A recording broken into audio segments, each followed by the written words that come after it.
Yo assembly nous ka ko régime la fia fifilani. Awo mi agloba afokujan ba sogbo wo mi le amo ya papaya. Jirudu we mo ya mi be mi akpo access mi daka abazu death trap na edua. Daka mi na dongo idore ye foku avama kan wi ko na wo kwenye be mi anu domdo mi wododo de shade mi globri ko tamon inchomanaku inchoko shila gba baraga kula fia mo nya baba senemi na amija fia na mo ko kula mo ya papa fia mi gbe asogbo aka oba atomaro mado jibi ava na gama gali o ha o dan wo fodu na re ya ta na gama la government chi ogo ha mi mi awo mi save mi pagbe itemi la fia la esia afo zabla ko ya mo la fia de videl na mi achitake ni pe bala ko mi atian we fia mo fagbe na ta no gbete fo no la ba ale won ba yi na mi po mo ba jidudu awe na mi fu mo nya o mu ta mi to mi pe ba ala ko mi atian we fia gbana no ala ba amokuku ma fia pa ale jidudu global mi a hojigbori ta yo wa gana mi de mi ana assembly na we bon wa lo leke mi po mo na assembly fu matan wo mo re mi po mo na assembly fu matan wo mo na mi o ita mi to mi ba mi awo de bo ha fi na assembly va tan wa na o we na mi leke na kpoba speed ramp ya lo zabla ko mi wo awe ba fo kwa jina da poto abale won to han ko me na ayi olala yo gbona ogbojiran na nya ba speed ramp ya do mo wo mo eduji no ko la ba no yinga ka yo wo mta mo pe ba ogbojiran dai wo ga ba enwo kata na ndo agba maga chi ma azon ke han kokokovi ayi ka kpom ye la klanku na la goma made afore de ka wi mi atencha wa ba anchichi pa akpare na ka ye pa de nya aji ye ka mi pe ba afu na nya boro afia wotanchi so na kaba alaka gbagba ye mi pe ba zobla wo yi ka matanchi alafia to ba ade wo la fima ha manya nwi ko nye ka tanwa we ba fu fa so jina de akpoto ta mi pe ba na nya ba wo zobla wo de afia onamia alo fi kana afoku yotanchi journalist gerela ademia ji ka we ba le aka mo pa agboto tromea ajina ra akpoto alaba abatu koma vi wo ne amawe akodam nanya ba ma wo kukumre abango gbono lawo na amawe akodam na mi nanya ba wo kukumre ka vire ka wo nya na mi maka we ga nya no ga ida ko ha daga na mi amawo ta emi o mi lango gbaro ahemia blupo agbata ta aba forere hana wo pa gbata bibli pa pare na enye aba mi awoso bla wo kpore afia adongo mi kpole isbe mi pa ngo gbona lawo ikanya mi pa mama fia wo forere ro ikana jirudu anyaba ni ale jojomre mi eje ala ale mi ala mi nyi ika no honami to so bla kporo wo ma ko mi pa gbana de wo ikanya forere ka wo ika wo na agbala tanopa gere highway to gbo pete kami kpo gbala maga kami kpo ba o ma forere ma chocho nka bakaba ika mi apa assembly monola ika pa to come nya jojo le kanya boboto adade mi kpo da jisi ba ha wo forere ro ika gara assembly ma nglo gbala de wo ika do gara fia wo gboklo to mo ika ba wo gara ma kpo ba le kemi awe ba nuya na adam ya je ka ba ajinare alo amawu amu po ku kpoto yo jinare akpoto ka kami kpo ba aforere wola amachong alo dododo ikemi kpaba ohiaba IGA dododo ma baba nka bakaba voga academy alala ba mo naku amunu no kuku ajina na ma voka kaka hafi amuna trova vofi miava dododo ma kala nka kapa nure nunka yenya via miere maba de via ko tamie ko kama oda jesi abadu ma viwo na afora ko yoko hiaba miawo to clan ko hia na ma yoko hia na to clan hafi nu ya fo ma vina IGA afora mo iji tamie pe ba awo nanya ba ngokpo na lo motanchi wo wonwanwi to yike awe ba miapa mo pa gbana no dadi o abadu koma view na plongo gbana la re na awo mi kpasire mi arokionchi mi ka mi anto mi akpere mi arokionchi mi awo soble wo kpore dara fia yika we ba nanya ba fuoro afia wotanchi agbojiri le fo soso makpato yika we ba fokua ajikola yika mo pa gbototrom amu ozu wo mi to le moya ko jia numa ojina ra ka kpotovie ba agbana no gbetepene miape to koma vio mi aba mayoke fiena nkuna julisa fason kuda afoku fo jojo la fia pele zoblo ko ya wo lekina kpochun akpa nyatope na mi po Akatsi fa avumo ba vietenya assembly po moya eva jojomba menye gba menye cho pado ya afoku jojom le mo aja mo pack be o machima eba subo the assembly member na area pledua do ligede na district assembly the highways be awo no me ya eva machum taje be wawo dodo kuden le nyata pa ma assembly the last about 2 months ago Miano via the accident agajo plateau weber do review who mobe malonga para kanava weber assembly va pleka lolo ado dada moji kake kama view pekpe moya jizoma medeji mu ne kaw kaka ko shida gbe ko mi ga sebe amade pa agbe ga chi moya normal ba bienye ba na agbe o machim highway play Akatsi District Assembly gbogbo na du aba you could dona contract ho contract you na contractor kwa we gbogbo ha be guy mali akona contractor nchomakpo document ado letter do kudemi afa MP bonus per common fund no authorized na specification ojebo wa wo more no wa we kakelo komiga kpo letter bubu chomi afa district assembly gboba information ho kuda highway ba wade mono wawo zoble ukpo highways mova dashide jotaje wa togbo MP bo na wo mo contractor ready be a pre-finance lokishi do la do ha no nyivai ebe yo ado yo zoble ukpo speed ramp ya na moyaji akemi makpo go ahead from the district so gba mi popombe du acho communal labor awo yo pe afokuya jojon plug be o machima agava subo apa even though some demon be do not choko awo speed ramp ala brand speed ramp o ma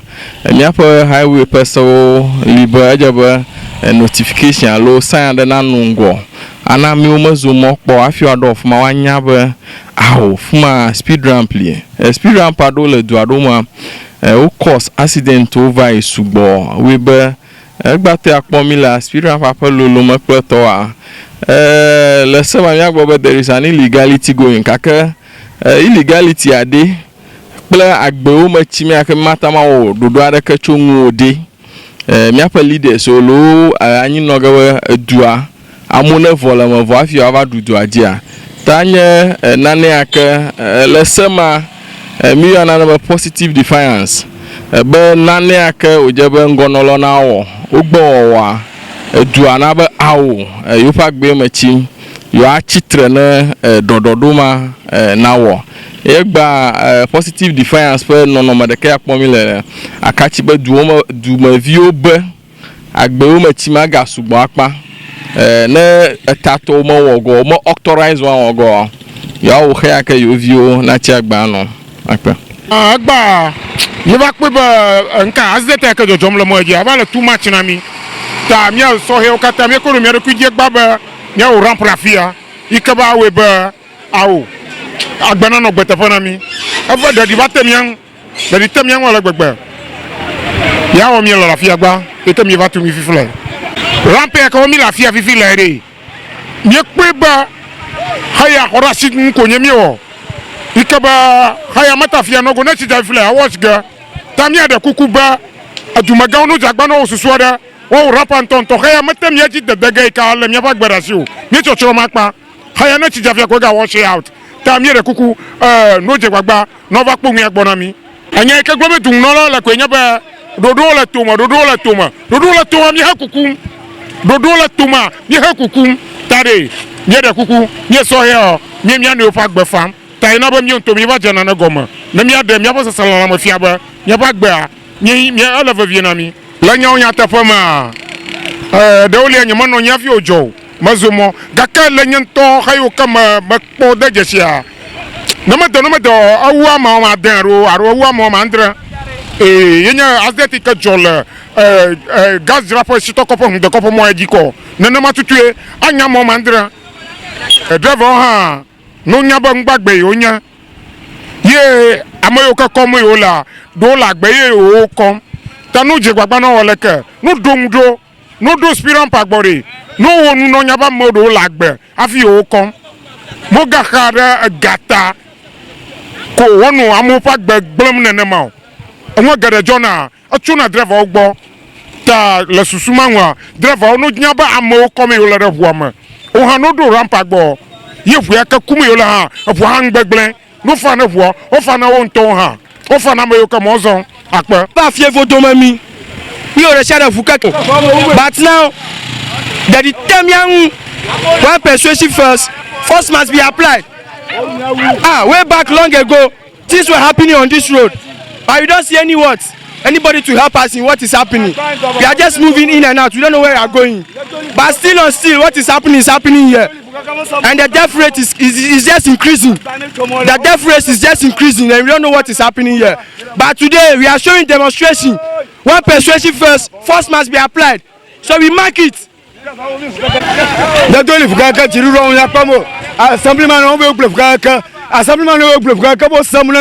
Eta gbado mo fami mi o to mi to me tumo be o me tumo me je mi na no nya bade na fi okuku nya nya ta gba fi jigo nya ni gba fi jigo bo to ta mi o ta tumo gbere ka ko fo mi meku ta gba mi tumo mi na fun tele mo eji eta mi je na no nya in addition no si ko mo ga gbule le fa re doji ko o to ra fagojo no gbe nya o to ko na ko in addition to that Breno make ga hold rule assembly na fi mo experience pa mo jo mi to never won no na nya. In addition to that, not that we are notorious, but you know what? That the term young, we are tired of what is happening. Not that we are notorious, but we just want to show demonstration that they should know that what is happening is just going in vain. We write letter, we do everything, but everything, what is happening to them? But the term here. Marakuna vukla moto mozon va yima jibodera kama laosio. Araba na mi avio mi anto hamachichion hamada damu ni mi azomo mi mo hatum ha overtaking wolao wono na speed ala gbagbagba kaka na nyakovo na lo nto oloji ha avuva chodama na lo nto oloji ha moto va chodama yaji komile la moto imala njira ta mo pona nwu kata te fo jigada kule ta de aga jonyi chon ha manya nyavio amanto lo yo moji ala avuva chodama domo yitoi va flang dudu bi avadua ya ko de chini ya dunwa do mai ko kojwe akoji nyare kama galanwo tami kuku dam na jidudua ba wa kpede mian assembly ha mi kuku dam ne bonu chodo la man mi be do ba wo rap na mi aya wo me mi afo va le fia ya ma jidogo aka ko kumola danyi tami kuku dam na jidudua ba na tro ko de mi agbo ova o rap ne mi fa gbala viento ne mi antu mi fa gbana no tena mi avio won suku yi o mo choma fie yi ovu de vio wu nyama chichion ha mi lama ta mi kuku dam na jiru do ba wa pede mi anchi lo na mi abe mi na mo npopo ena mi fa nto ya manto lo sesento ye gbo vu ridita chopo mo ajola la omo na ajola vu ka va yala avo fi akotro hali this assembly hali ye gbo vu lo dibo vu na wo mo kokoko fi o rampa kam yo koda lo ko nyege mi la ko mi la duyama yo mi akoda mi fa no lo cham vu mi wu le mi ba lo wala ta nya lo doji jona ba mi no povi afu akama le bo alo dibo la dibo nye won nyi to wo ko mi akoba afoku jojo aka gboro ma vie mi pa mpio mi pa disio mi pa dumaga pio afio le mi achi mi gbo fu ka afia ba wu mi ko ba wu mi ta fi mi di mi onana ya ko la fu via le afoku jejangu le moji ya ta abonya mi so ra fi andia ya anje jijona nto ba mi wo na wo ba jirudu na onye bo do jirudu ogbo e jirudu na pu mi fa koko ase ya fa koko popo a do jijona mi mo ne bo so ra fi ako ajibo ba wo wonyu to na mi o ba wo deji to na mi ala ba keye hola shido ko nye o mi legbo ajibo jirudu a wo nyu to na mi ma ga nye akoda lo ko nye gemi lo yo ha ya nye mtepo pola o ala ba dupo la nto gbe mi ga nye ni ga chato ko mi akpo mi anya mtepo wala yo wala ko mi anya mtepo wo mi ne ya apena mi abami na mo npopo ya nya mo fun na gbe la ta dejirudu ogbo na apena mi at ni ka jojo ma mo fo mafia anya jigbagba na vidia dao vidadao vifofo aye mi o re ka pe vi o mi afa ade chiji nna mi ni ma vovomo na nya moto ni na ma vai na oh vovon ta nya ma tang ma cho mo ma tati o ma to na vu afi de Ford plus Sprinter o fa duji clic va no yi nya to nya kume ma po to nya dia va flani la oh be ya va fo de ti ko pa oh leke oh nya ça va 20 ans ko mia se ko ba ma gavalio amo kukuma moya tia sugbo pa mi favina mi agbongla o bana no na mi do mode mi do ramp de mo form plus suba driver o na gbojidi no vuova ina o gbojidi afia vai babli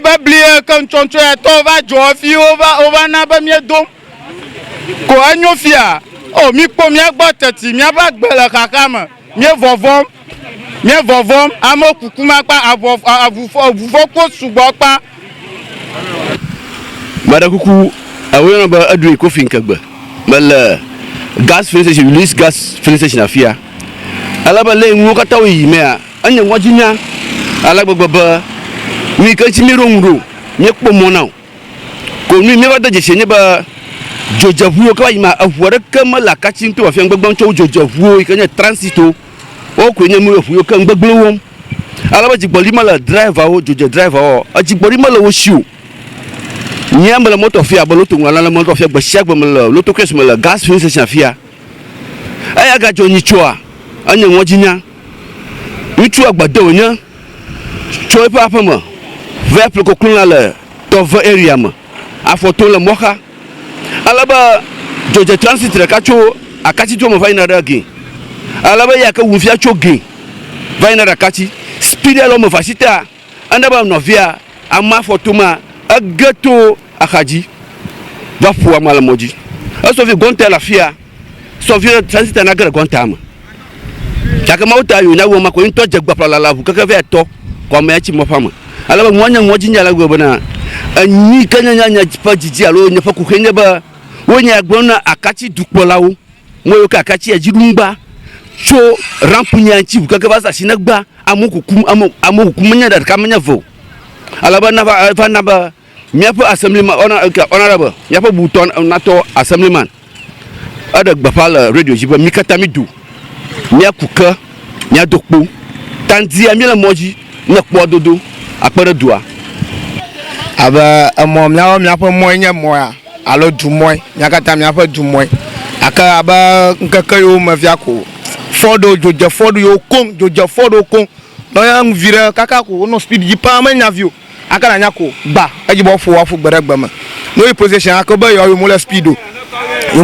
aka do ko no so boko kaka na vanyala opo ma ku anyi ba nu no wema na mi gbele ha ko no mi aju